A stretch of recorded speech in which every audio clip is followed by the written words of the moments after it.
Come seeker, come traveler, come all humankind, online or in person, whomever you love. Come and be welcome at the Unitarian Universalist Church of Cheyenne. Here, we are building a community of refuge where all have equal worth and are invited into spiritual exploration as a foundation for hope, compassionate service, and action. This is a place where questions are encouraged, a place for room for all of who you are. This is a place full of works in progress, a place for being human together. Welcome, it is good to be here. Settle in and exhale, for this is a time for community.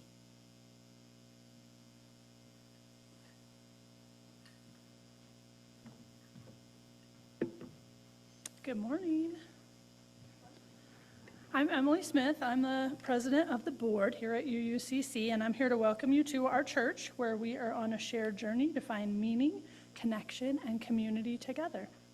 If you are new to us, please fill out a welcome card and drop it in our offering basket so we can share information with you about our activities and help you find what nourishes your spirit here. There are note cards in your pew for writing joys and concerns and for the pastoral prayer. We pass a square basket during the offering to gather these joys and sorrows. You can write your name or remain anonymous. You can write "Do Not Share" on the card if there's something you want held in care by our minister and pastoral care team, but not spoken aloud. Many activities and events are happening each week in our community, and here is a few that are coming up soon. On second and fourth Sundays, a faith development class for 5 to 12-year-olds meets downstairs, following the time for all ages. Next Sunday is our Trials and Tribulations group, previously called Grief Group. Please feel welcome to join us for a space to share in community and discuss the hardships we are currently facing. A quick reminder of the ongoing activities we have at our church. Everything from a weekly poetry group with Reverend Elizabeth to meditation classes with, raise your hands if you're here, Beth Howard and Jean Heater. I think I did see Jean, yes. Audrey Bunton and Ashlyn Fancher. There's a monthly Druid and Pagan practice that has recently started with Liz Hills. Not to mention our weekly Thursday events led by Jen Solis, Heather Allen, Meg Varholme, and Kelly Moriarty. If you're curious about any of these events or interested in starting another, please reach out to any of the people I just mentioned or our administrator, Jed, if you don't know who those people are. And Jed is right there. Okay. All right. There's also going to be a No Kings rally at the state capitol on Saturday, October 18th from noon to 2:30 p.m. And the person who wrote this card was Mike Lammers, so if you have questions about that, please come see Mike and ask questions about that. Okay. We gather in person and on Zoom each week, giving from our resources to sustain the work of this church and share our abundance with the community organizations that broaden the reach of our values. You can find the text to give number in your order of service, or you can use your Realm app for electronic giving, or your Share the Plate offerings and pledges may also be dropped in the baskets in just a few moments as they pass.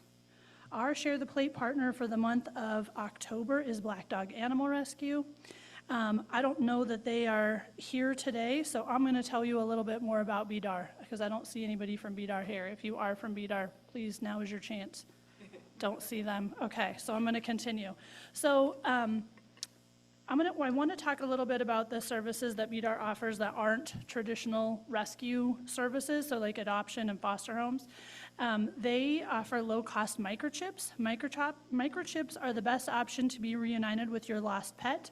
Microchips give owners the ability to have their pet permanently identified in the event that they become missing. And BDAR will implant your cat or dog with a microchip for $20. That fee includes the registration of the microchip, so that's a great low-cost option if you need to get your pet microchipped. They also offer vaccine clinics, so if you need a booster for your cat or dog or their initial vaccinations, BDAR offers low-cost vaccines for only $20, and they don't require any appointment fees. They offer Bordetella, distemper, and parvo for dogs, and Fellocell for cats. They do not administer rabies vaccines. So their vaccine clinics are quarterly, and so their website has a schedule of those on their website, and if you need that service, you can come check with me after the service and I can show you the times and days. They also provide what they call the Empty Dish Pet Pantry, which is a really great option for pet owners who can't afford to buy their animals food from time to time. Qualified pet owners in Laramie County can receive supplemental amounts of dog and cat food to help feed their pets. The Empty Dish Pet Pantry is not a resource for rescue organizations or other animal shelters, but it's a resource for individual pet owners. To date, BDAR has provided more than 60,000 pounds of free food and supplies to pet owners in the community, which is a heck of a lot. Applicants will be given food for up to 4 pets, which is the limit within the city of Cheyenne. That's a code issue.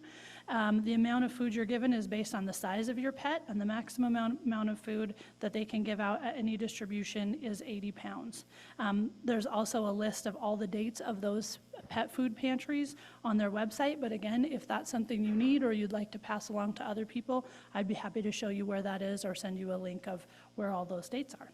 So now it's time for our offering, and think about all the stuff I just read to you as we give generously to BDAR.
And so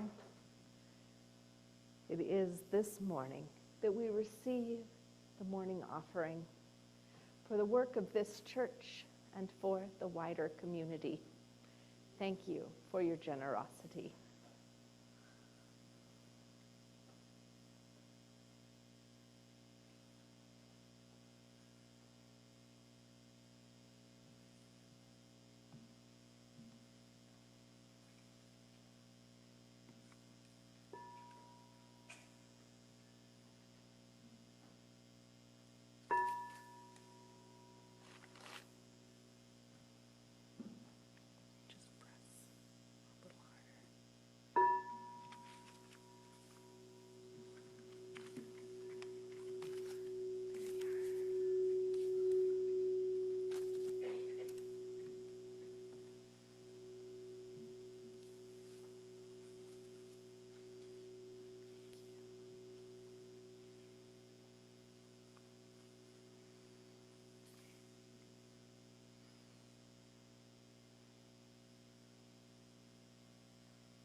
We always say, whoever you are, wherever you come from, be welcome here. Let us say it again, whoever you are, wherever you come from, be welcome here. Whether you are here alone or with friends and family, whether you are here for the first time or have been coming to this building since 1990, Whether you are gay or straight or something in between or something entirely different. Whether your gender is feeling well aligned with your body. Whether the expectations about you fit a little too tight, like a swimsuit you've outgrown. Whether you've created for yourself a gender so expansive, it encompasses and surrounds you like an inflatable frog or unicorn costume, bobbing and dancing at the slightest movement within. Whoever you are, wherever you come from, whatever magic and fabulousness and glitter and shine you bring, you are welcome here. And even if you bring the most timid of souls, just beginning to peep out of a cracked closet door, you are welcome here as well. If you bring a soul straight as an arrow, with never a moment's need to question whether you fit into heterosexual norms, you are welcome. If your gender has always been invisible to you because it fits so smooth, you are welcome here. If you're beginning to feel a little itchy thinking about sexuality and gender in church because usually we don't talk about that, shh, not in sacred spaces, you are welcome here. And yes, we do, because we need to. So be welcome, be wanted. Know that you are loved, know that you belong. Know that even as the world outside keeps howling about who and what are acceptable and narrowing the definitions to straighten us all out, in here, we call you neighbor and friend, beloved. We love your crooked, kinky, unstraightenable parts, each and every one that makes you uniquely yourself. Come out of your shells and your hidden unicorn forests, your closets and your eggs. Come into this place and be a part of the love that never lets go. Never let go, beloved. Join us now in worship. So for our opening hymn, I invite you to turn to hymn number 188 in your gray hymnals, rising in body or in spirit, joining us on the chancel in hymn leadership as we sing aloud, "Come, come, whoever you are." Come, come, whoever you are, wanderer, worshiper, lover of leaving, ours is no caravan of despair. Come yet again, come, come, whoever you are, wanderer, worshiper, lover of leaving, ours is no caravan of despair. Come yet again, come, whoever you are, wanderer, worshiper, lover of leaving, ours is no caravan of despair. Come yet again, come.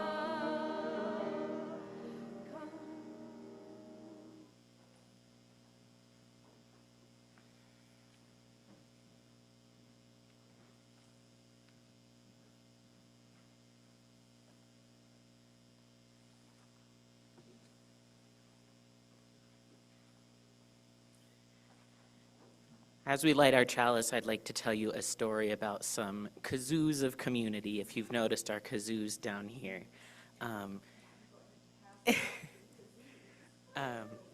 And this includes some words from Noel Gaska. Kazoos of community. It is not uncommon to hear megaphones, air horns, or drums at a protest. But what about a kazoo cover of a pop anthem? During a recent protest in August, a group of fabulous people came together to peacefully protest. Their idea? Bring a clown energy to what would otherwise be a hateful event. So they pulled out over 350 kazoos and played an anthem of Pink Pony Club by Chappell Roan to drown out hate. An attendee named James was quoted to say, "It's something that's built to express the reality that we're trying to protect, which is the ability to form community and connect with people that are whatever kind of people they want to be." So let us come together in community today, celebrating our fabulous selves to the best of our abilities. Let us bring some clown energy into our own church and kazoo along to Pink Pony Club as well today. Let's do this to remind ourselves that while we face adversity and even hate, we are here in connection today with people who are and are working on becoming, as James reminds us, whatever kind of people they want to be. Thank you for sharing in our silliness today. Now, if you have not heard Pink Pony Club or just need a refresher on specifically the chorus, Erin is going to be helping back us up, and she will play specifically the chorus first and then the whole song with us.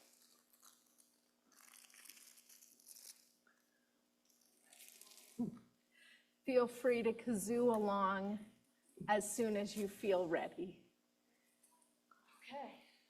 You guys may start whenever you like. You can start after me. All up to you.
Keep going. Keep going. It's not done yet. Cheer for yourselves. All right. Thank you. Do you want the rest of it? There's still more. I think we're probably pretty good. Everyone feeling kazooed?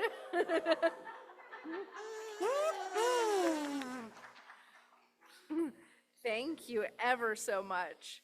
And we are going to now and again bring back that clown energy, that community of kazooing. But at this time, we are going to bring community in another way. So if the young or the young at heart wish to join us on the chancel at this time, we're going to invite you in the leadership of speaking our covenant in unison before our time for all ages today. Mark Vinich is going to be sharing a story with us about some timeless teachers, the trees. The words to our covenant may be found on the inside cover of your order of worship. And so, We have some all ages coming up. and if you are a younger person, we invite you to come up and hear the story. If you're a person who prefers to sit in the pews, we also invite you, if you'd like some handwork to do while the story is being told, there are scissors and leaves that you could cut out. Those are going to go up throughout the month onto our trees, bit by bit. We'll have different prompts, different weeks. All right. So before we start cutting, we're going to speak the words to our covenant, beginning with love is the spirit of this church and service its cause. This is our covenant, to dwell together in peace, to seek truth, and to help others. And now for our scissors and our story. And would you like? I'm going to just pull this microphone out and let you put it right on your lapel. Boink. Yep. Or we're going to rustle for a moment because... There we go. Yeah, I think the folks on Zoom are a little far away. This one should just do it. All right.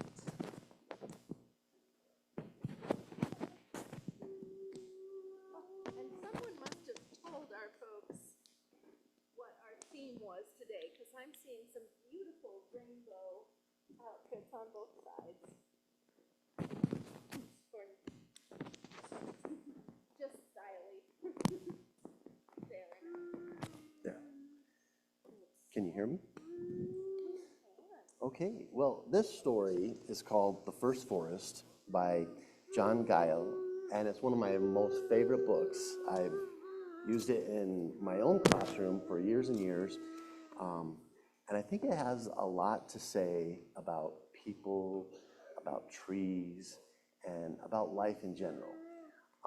So today we have trees behind us, and it just related so well last week to our of ancestors, and I think trees are our ancestors because they've given us so much through time, clothing, shelter, and shade, and food, and just thousands and thousands of things.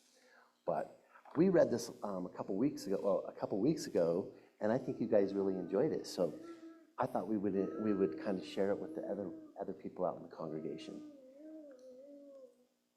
If you wonder in winter when you walk in the snow, while some trees stand naked while cold north winds blow, come with me to visit a woodland I know, where the first trees were made long, long ago. To get there, just place your hands over your eyes and imagine a tree, any shape, any size, a muscular monster in a leafy disguise, or a short, chubby shrub in with a prickly surprise. Then imagine another and do it again. Keep imagining trees just as fast as you can. Before long, you'll arrive, if you follow my plan, in the first forest where all tree making began. The tree maker made the first trees with giant care, with their roots in the ground and their limbs in the air. He gave them strong trunks and green clothes to wear, and made certain that all they needed was always there. He let each tree choose what it would become, a spruce or a maple, a pine or a plum. There were hundreds of choices they could pick from, and each choice was sure to be pleasing to some. The tree maker saw that his forest was good and was pleased as his trees shared their new brotherhood. He helped each tree learn how to grow as it should, changing water and sunlight and soil into wood.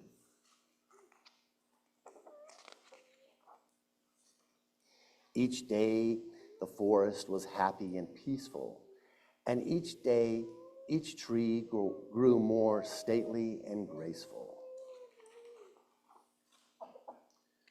Till one sad day, greed, all spiteful and hateful, created a scene nothing short of disgraceful.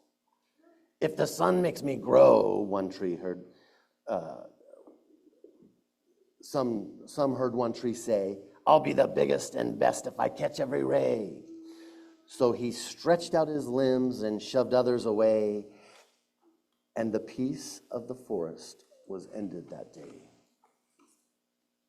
Soon other trees followed that tree's lead like sheep. They pushed and they shoved, making wounds that went deep. Broken limbs and dead leaves were knocked off in a heap. It was so sad, it made the willow trees weep. Like the weeping willow. The weeping willow. When the tree maker came to his forest that night, his beautiful trees were an ugly sight. They were twisted and bare and shaking with fright, except for a few that had stayed out of the fight. The sight of the mess made the tree maker mad, but the plight of his trees made the tree maker sad.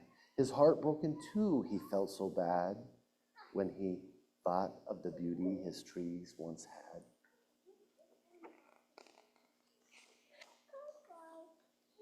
Slowly he started to clean up the mess that had changed his woods into wilderness. He chased away greed and selfishness and bound up each wound with tenderness.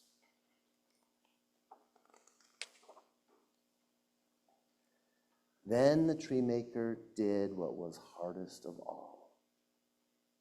He punished the trees that took part in the brawl.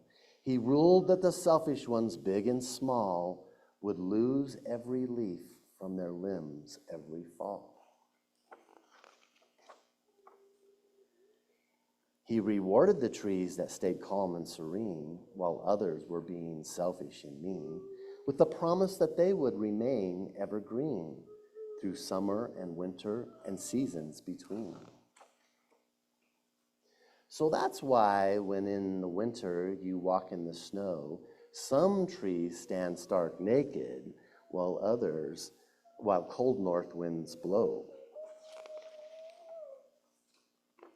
But each spring the tree maker lets his love show when he gives back their beauty and makes new leaves grow. The end. What'd you think? Huh? I think the tree maker is us. Don't you? It can be whoever you want it to be, huh? Well, buildings are made of wood, aren't they? I don't know. Perhaps. Thank you. Thank you. I'll get back.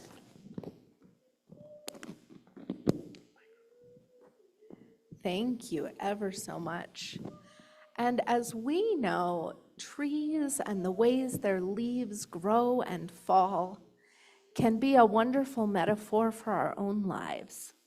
And so if you have leaves that you have cut out today for National Coming Out Day, I invite you to write the name of an ancestor, someone who you remember, who has taught you something about sexuality or gender, who has taught you how to be bold, how to come out into the world with pride. And with that, we will send our children ages 5 through 12 to their classes to continue their learning with a song. You can see your children's blessing on the cover of your order of service as we sing together as they go.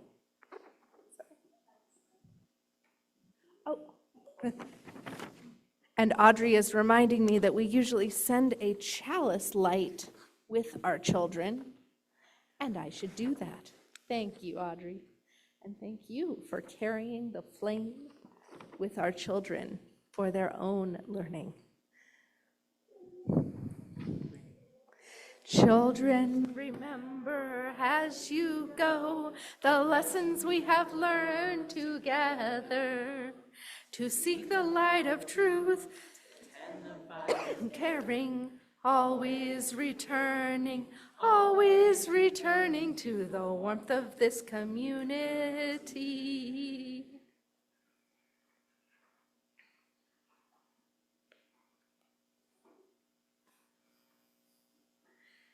And so it is that we send our children forth to their classes and join together in community in a spirit of prayer.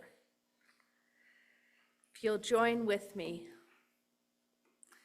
in prayer or in meditation. Spirit of life, gatherer of communities, we gather this day to be with one another and support each other as a comfort in hard times, to celebrate our joyful and happy moments, to dwell together in the wonder and mystery of this magnificent and ever-changing life. Today, we offer prayers for the wider community. We offer prayers to all those affected by the fire in Nederland, Colorado, that recently, on Friday, burned down a strip mall with 20 businesses. Mike Lammers lived there for 9 months in 2012 and 2013, recovering from his accident. I myself have connections through my family to the area as well. And so let us hold in our hearts all those affected in Nederland, all those in the wider community who mourn when bad things happen. Let us also offer gratitude for the peace agreement with Gaza and Israel, for the pending return of hostages, for the rebuilding which still is to come. May peace prevail. May peace be lasting.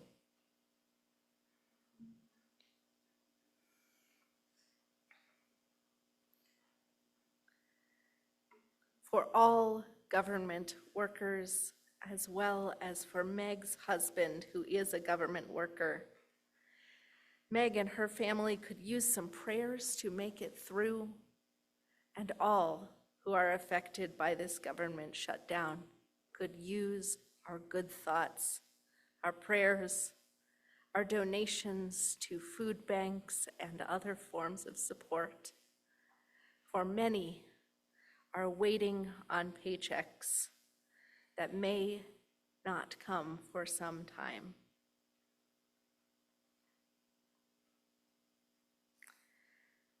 We also send healing thoughts and prayers to one of Bertha's nephews and to his mother.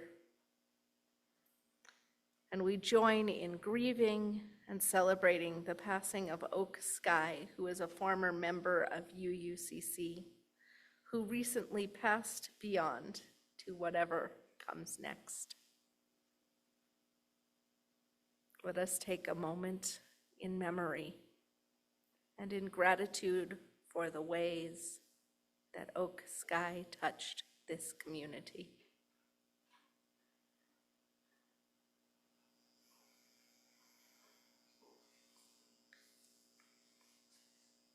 And let us hold in our hearts all those joining together in communities of kindness, in communities of resistance, all those planning marches and actions of solidarity, all those forming networks to protect children and communities who are endangered by the actions of government entities who are not working for the good of all people.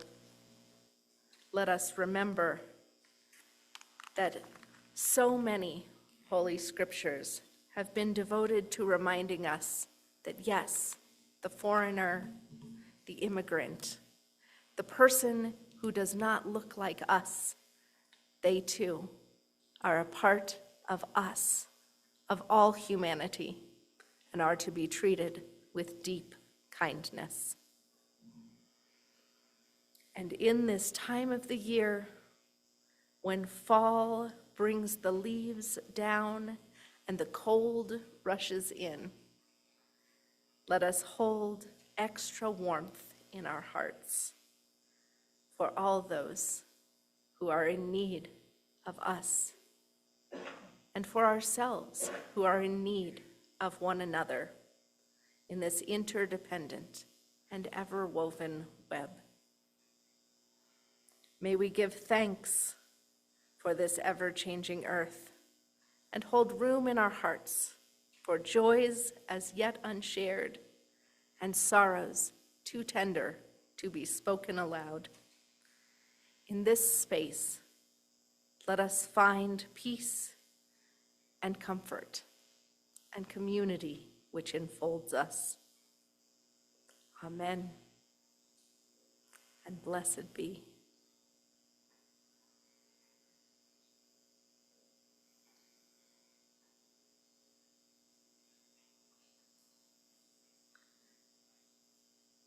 Today, our sacred message comes from Alyssa Chavez, who wrote this back in 2017.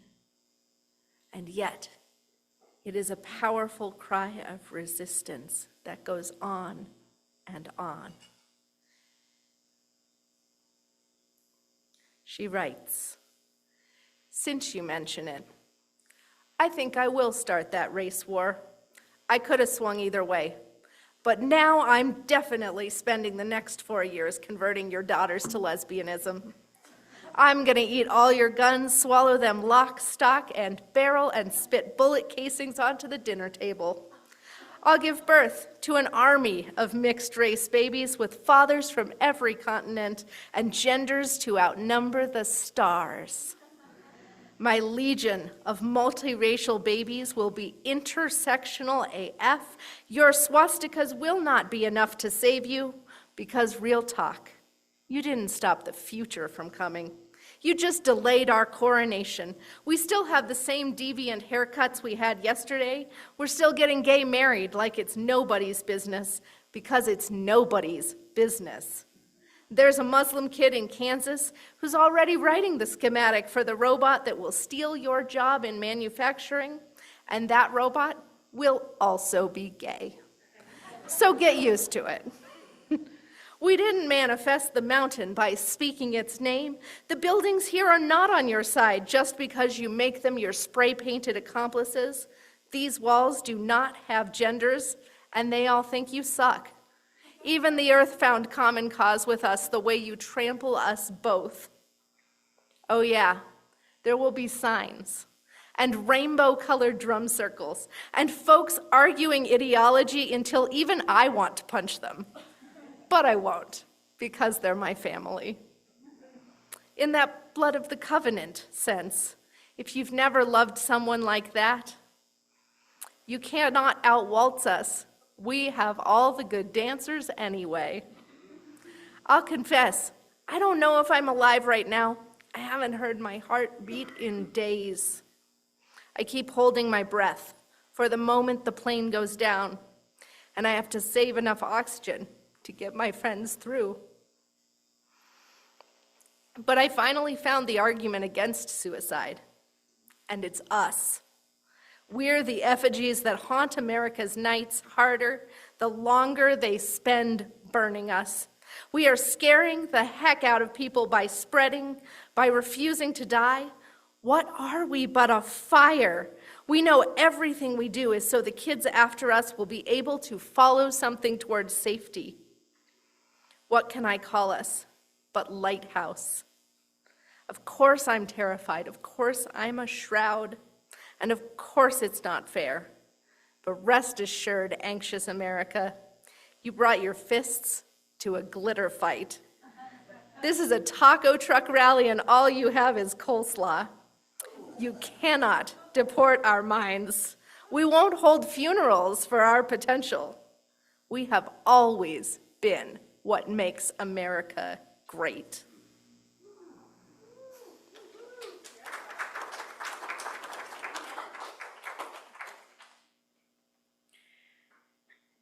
And now, from A Letter to the Trans Teens Thinking About Giving Up by Andy Eisenson. Throughout all of human history, 3 things have always been true. 1, there are trans people. 2, there are boring jerks who try to make there not be trans people anymore. 3, they fail. The words we use to describe ourselves and the weapons they try to hurt us with have changed over the centuries. The landscape of what we do and don't have access to changes all the time. How we find each other, what it looks like when we do find each other, how much the government knows that we exist, and whether that's a good thing or a bad thing. None of these things are the same as they were 1,000 or 100 or 20 or even 5 years ago. The thing that never changes is this: they can't stop us from existing, no matter how hard they try. I know you're probably tuned into the news, and I know it's scary, because it feels like something really important is being taken away from us by the government refusing to recognize and protect us.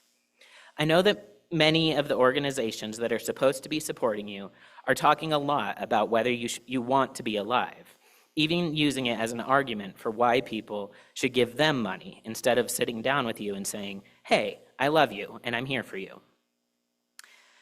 I also know that the trans community is creative and resilient and crafty, and if you haven't already found ways to get what you need, those ways are growing all around you, like roots in soil, and will soon blossom. I know hundreds of parents who will move heaven and earth to make sure that their children can access what they need to access. And I know networks of thousands of queer and trans people all over the country who are reaching out for your hand in particular, to say, "Hey, I love you and I'm here for you." I want you to know that whatever happens, there is a future for you, because there is a future for us. I don't know what the future is going to look like, but I know that you're not going to face any of it alone. From the bottom of my heart, I'm so sorry this sucks so bad. I wouldn't blame you if you feel scared, because I'm scared too. But listen, there's a story of the future that has you in it. That story has some scary parts and some parts that hurt, but it also has some beautiful parts.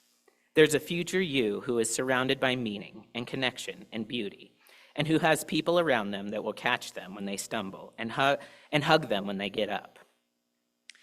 There's a future you who doesn't depend on the state for anything, because they are seen and held and loved by community, who can reach out their own hand to the next generations of queer and trans people and pass along some of this stuff to them, just like I'm passing it to you now. There's a future you who is living a life that's cooler than you can even imagine in the present, and who doesn't feel the way you feel in the wake of this decision.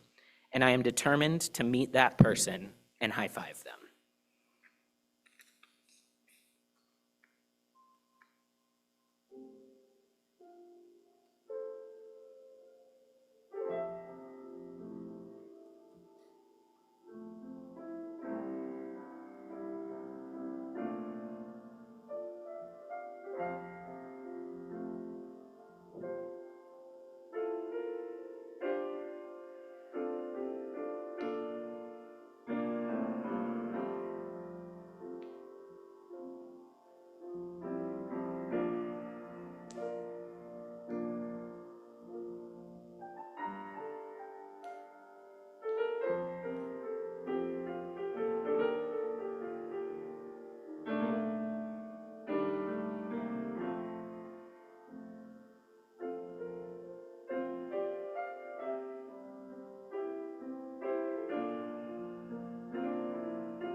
Today, we celebrate National Coming Out Day.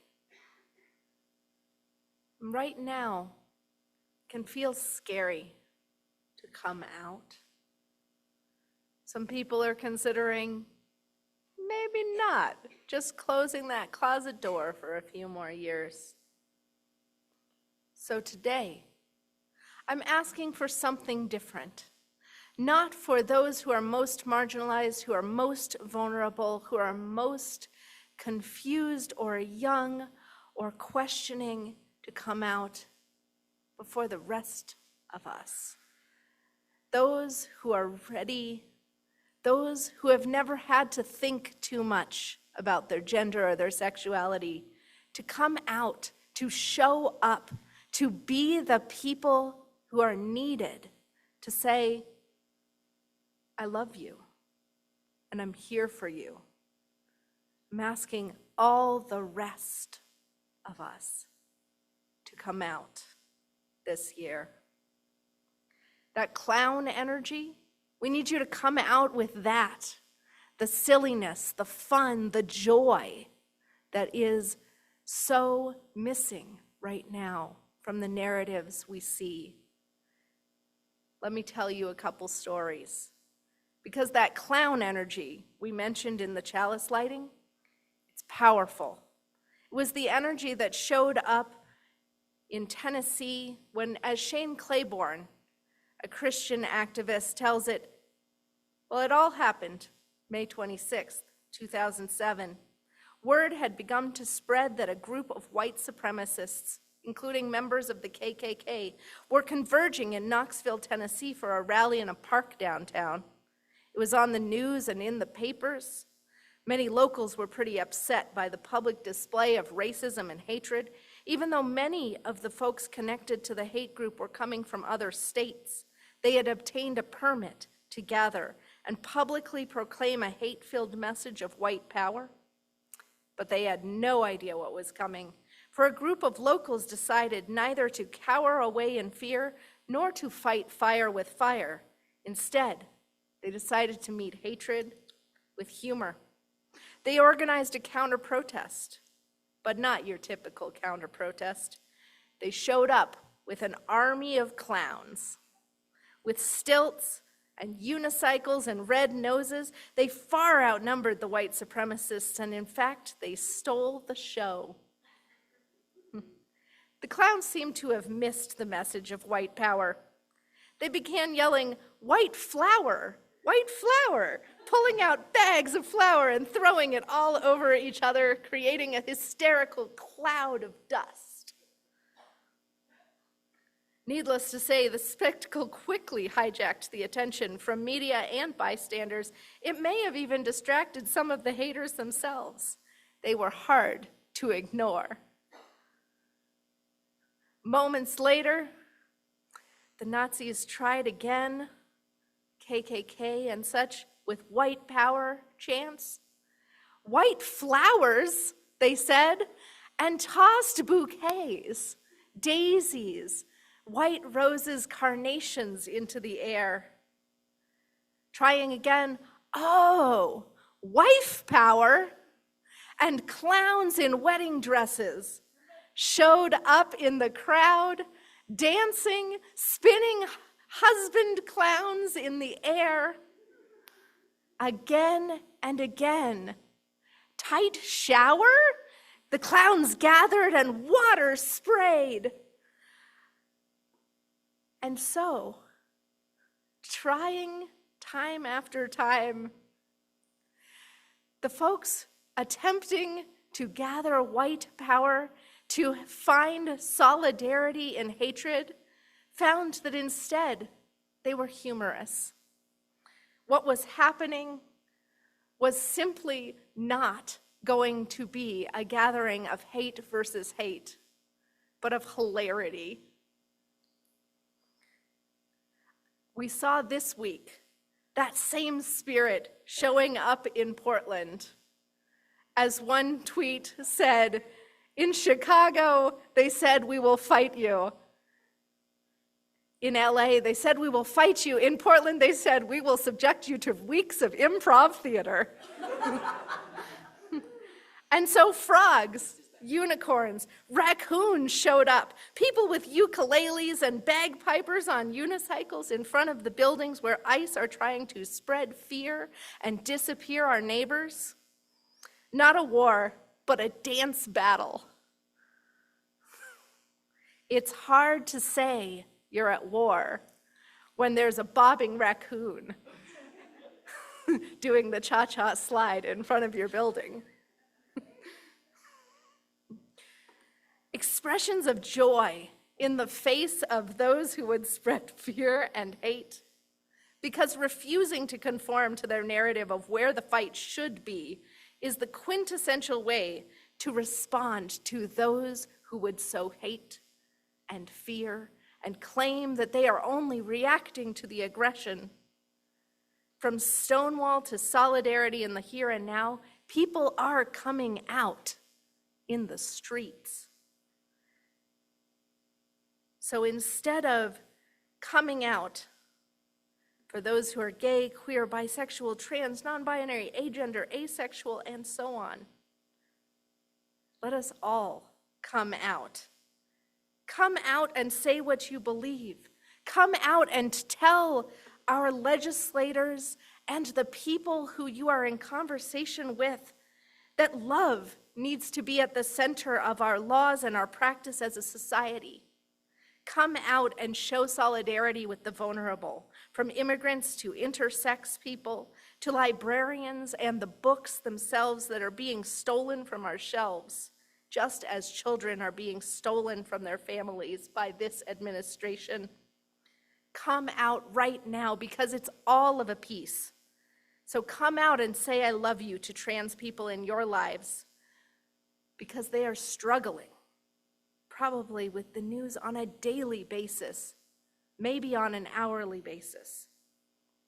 But as Andy Eisenson also wrote, between you and me, that right-wing narrative isn't about us. It isn't really about us at all. It's about what our existence means for the systems of power that are trying to extract everything they can from the beautiful world we live in. If gender isn't what they think it is, then their hierarchies get wobbly. If people of all ages have bodily autonomy, then their grip on reproductive control, which they mean to exert over cisgender women too, of course, starts to slip. If they don't own the children they parent and can't control their bodies, then their propagation of racial hierarchies is in danger. The people driving those machines are old and frightened and miserable, and seeing us, seeing you, being so free, engaging with your bodies and your community in ways they could never imagine, doing backflips off of their systems of power and giving them the finger, it drives them up a wall. But they are boring jerks, and they will fail. I get asked all the time, what gives you hope? Andy says. And I know a lot has been written about hope and despair and nihilism and belief, and I don't need to recreate that whole argument here. Instead, I want to propose that the kind of hope we need today is not the belief that things will get better, but rather the commitment to finding meaning and connection and beauty all around us, even if they don't. That's what I'm asking you to come out for today. To find meaning and connection and beauty all around us. To find that clown energy that says this too can be fun and funny. This too can be life-giving. That says even when the leaves fall from the tree, they fall in a glorious blaze of color. We can be that color, that dance, that twirling in the wind, even if things seem to be falling apart. I invite you this day, I invite you each day to bring who you are, whole and holy, vibrant and beautiful. I invite you to sparkle. I invite you to be the guy on a unicycle with bagpipes. I invite you to tell someone who is that guy on the unicycle how much you love their ways of being. To be diverse and glorious, for that is who we are as Unitarian Universalists, as a people of covenant. We are people who commit to showing up. Covenant is never created in a vacuum. It is part of an agreement between people. So the showing up is the first piece of being us, of being Unitarian Universalism, of putting love at the center. How we agree to be who we agree to be is how we have chosen as a faith, as a religion. We choose to commit to kindness because love is at the center. We choose to be generous because love is at the center. We choose to lift up diversity because love is at the center. We choose to go outside and do social justice and show up for direct action and protest, not because we want to yell at people, but because we need love to be at the center. And so I invite you to show up, not just today, but to keep showing up for one another, to protest, whether that is by sitting in a legislative session on the 13th to let legislators know that you don't agree with book banning, that instead you hope that children will read what they want in a space where they feel safe enough to come to their community and talk about what's complicated and difficult and hard in what they are seeing and hearing of the world. Or whether that's showing up on the 18th for a No Kings rally or a High Road to Freedom march, whether that's making coffee for the people who are going to protest, or bringing drums and making music, or making signs and art. Whether that's writing to your senators, to your representative. Whether that's making a casserole for someone who is too busy writing and needs a good meal. Or whether that's just giving a hug to someone who needs it because the news has been hard this week. We commit to coming out of our pews, out of this building, with love in our hearts. May it be so. May it always be so.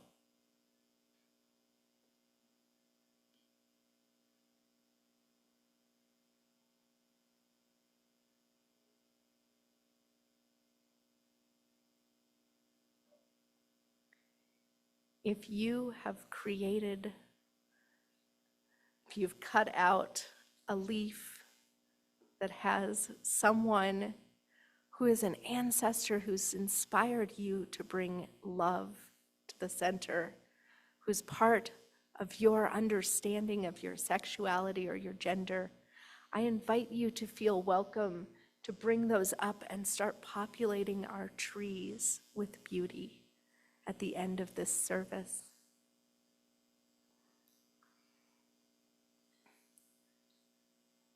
And I invite you to turn in your gray hymnals to hymn number 170. This song was written years ago by Holly Neer, who was part of many of the protests that led toward greater acceptance of gay and lesbian people. And so, as we sing, "We are a gentle, angry people," let us hold in our hearts the progress that has been made and the joy in that fact.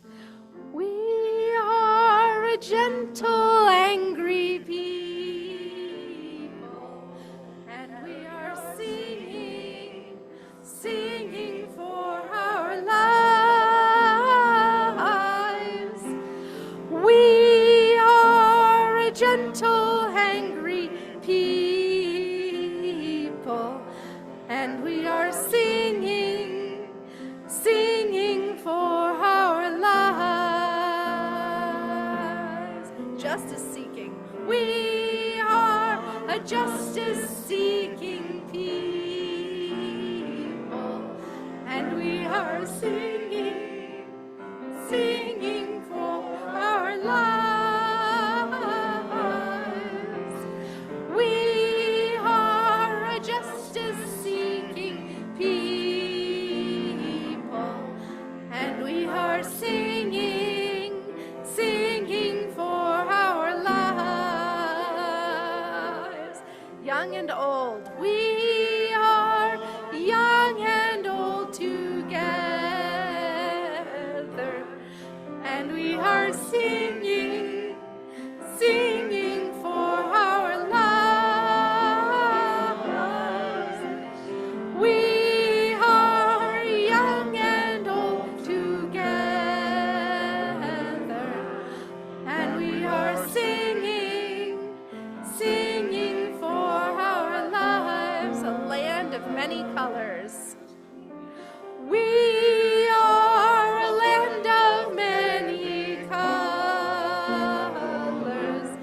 and we are singing for our lives.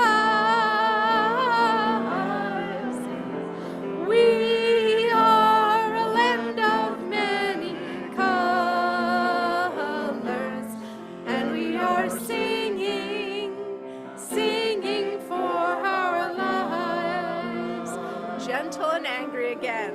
We are a gentle, angry people, and we are singing for our lives. We are a gentle, angry people, and we are singing for our lives. Please remain standing as we extinguish our chalice flame and speak together the words in our order of service. We extinguish this flame, but not the light of truth, the warmth of community, or the fire of commitment. These we carry within our hearts until we are together again.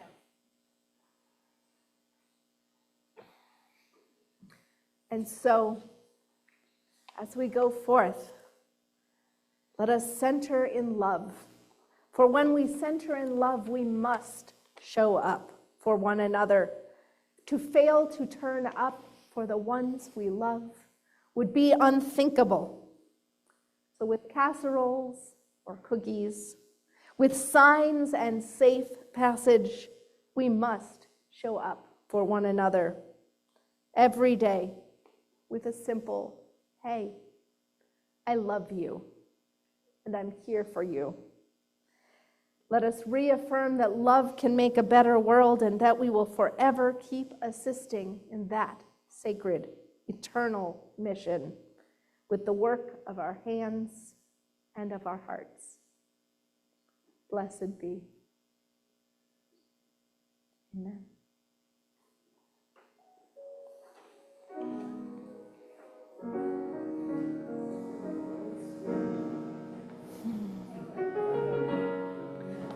Hey, Jed. I'm still mic'd. Do we have double-sided tape that we can? Probably, yes.